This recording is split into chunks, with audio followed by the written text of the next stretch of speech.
Через 1,5 недели на сцене Национального театра развернется «Балаган». Эта премьера посвящена юбилею 3-й Хакасской студии Ленинградского института театра, музыки и кино. Сегодня 6 ее выпускников празднуют 50 лет служения театру. Это корифеи театра Топанова, народные артисты и просто любимцы публики. По окончании института они вернулись в Абакан и всю жизнь посвятили Национальному театру. За их плечами множество ролей и постановок, но до сих пор актеры выходят на сцену и пробуют себя в новых амплуа. Такую возможность дает и спектакль в их честь.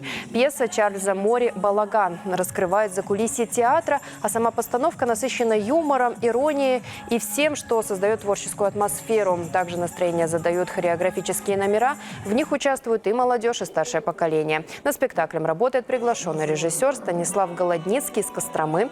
И, по его словам, у зрителя не будет шансов заскучать. Премьера намечена на 30-31 марта.